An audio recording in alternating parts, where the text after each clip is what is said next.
Le texte n'a pas été adopté. Les centristes ont même retiré ce texte après la discussion générale. Mais de toute façon, le Sénat ne voulait pas de cette obligation du port du casque. Pour en parler, j'accueille ici en salle des conférences Jérôme Durin. Bonjour. Bonjour. Vous êtes le rapporteur sur ce texte et donc aussi sénateur socialiste de Saône-et-Loire. Un mot déjà sur ce qui s'est joué en séance. Le Sénat qui ne voulait pas de cette proposition de loi. Pourquoi, tout simplement? Alors nous voulons le port du casque et nous pensons que c'est un impératif de santé publique que chacun puisse porter un casque à vélo. Les études sont accablantes d'une certaine manière. Porter un casque, c'est protéger sa santé, c'est indispensable. On a deux difficultés. La première, ça n'est pas le travail des parlementaires de traiter de cette question. Ce n'est pas une proposition de loi qui peut encadrer ce port du casque, c'est ça? Les sanctions comme l'obligation du port du casque sont réglementaires, sont de niveau réglementaire. Donc c'est le travail du gouvernement. Donc nous sommes finalement hors compétence. Deuxième sujet, le plus important, les expériences de terrain, et ça nous est dit par la sécurité routière, par le ministère de l'Intérieur, par les associations de cyclistes, prouvent que dès qu'il y a obligation de port du casque, la pratique de la bicyclette, du vélo diminue.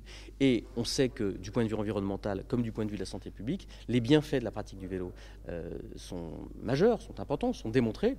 Donc, il faut qu'on fasse tout pour continuer la progression de cette pratique qui finalement, bon an, mal an, se développe partout. Mais l'obligation du port du casque est aux yeux de tous ceux qui connaissent le terrain une restriction, elle est d'une certaine manière désincitative à la pratique du vélo. Beaucoup de gens comparent cette obligation du port du casque avec celle de la ceinture pour la voiture.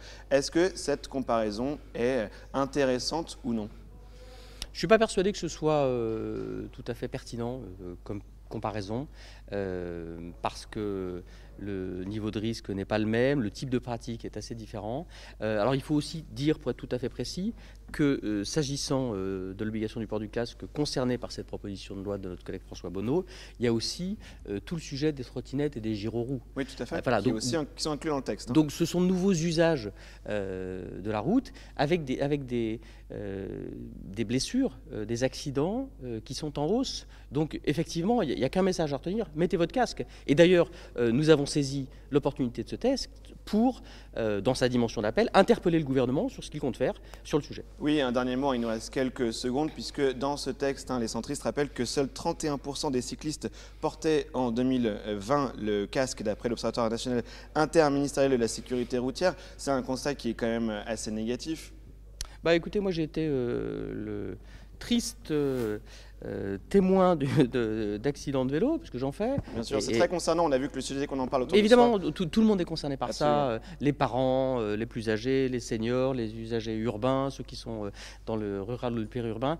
Il faut mettre le casque, on sait les dangers qui sont attachés au défaut de port du casque, donc voilà, il y a vraiment une démarche de pédagogie à faire, et c'est la voie que le Sénat aujourd'hui a préconisée.